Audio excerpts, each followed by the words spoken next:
سنت کا اہتمام نہ کرنے والا ولی اللہ ہو سکتا ہے؟ جس شخص کی زندگی میں سنت پر عمل کرنے میں کمی ہو، کیا وہ شخص ولی اللہ ہو سکتا ہے؟ دیکھیں، ولی اللہ کی جو قرآن نے تعریف کی ہے، الا ان اولیاء اللہ لا خوف علیہم ولا هم یحزنون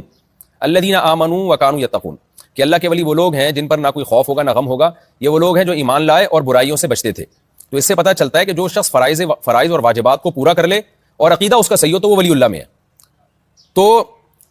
آپ نے جو پوچھا کہ جو سنت چھوڑ دے، تو سنت میں اگر سنت موقدہ مراد ہے تو جو سنت جس کی تاکید ہے، تو سنت موقدہ اگر کوئی کبھی کبھار چھوڑ دے تو کوئی حرج نہیں ہے،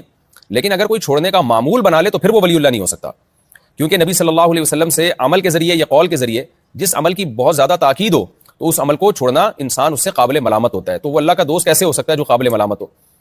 باقی یہ ہے کہ ولی اللہ کے درجات ہوتے ہیں نا، ایک درجہ یہ کہ صرف آپ فرائض و واجبات پورا کر لیں، سنتوں کو بالکل بھی آپ نہ کریں، تو یہ بھی کسی نہ کسی درجے میں اللہ کا ولی ہے، لیکن کامل ولی بننے کے لیے ضروری ہے کہ سنت موقدہ کا بھی اہتمام کیا جائے، اور کیونکہ سنت موقدہ کا چھوڑ دینے والا قابل ملامت ہے۔ آج کچھ اسکالرز یوٹیوب پہ ایسے آ گئے ہیں جو کہتے ہیں سنت موقدہ کی کوئی حیثیت نہیں، اور کچھ حدیث کے حوالے بھی دے رہے ہوتے ہیں۔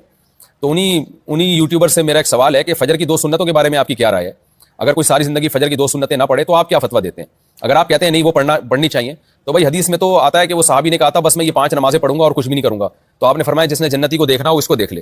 ان صحابی کو دیکھ لے، تو اس میں تو فجر کی 2 سنتیں بھی نہیں ہیں۔ تو جو 2 سنتوں کے بارے میں آپ کا جواب ہے نا، آپ جو اس حدیث میں تعویل کرتے ہیں فجر کی 2 سنتوں والی حدیث کو سامنے رکھ کر، تو ہم اس حدیث میں وہی تعویل باقی سنت موقدہ کو بھی سامنے رکھ کے کرتے ہیں۔ تو اس لیے ہمیشہ سے اس پر امت متفق چلی آئی ہے کہ سنت موقدہ کا اہتمام کرنا بھی ضروری ہے، کبھی کبھار چھوٹ جائے تھکاوٹ میں یا ویسے ہی کبھی اگر ناغہ ہو جائے تو کوئی حرج نہیں ہے، لیکن اس کا معمول بنا لینا سنت موقدہ کے ترک کرنے کا، تو ایسا شخص شدید قابل ملامت ہے۔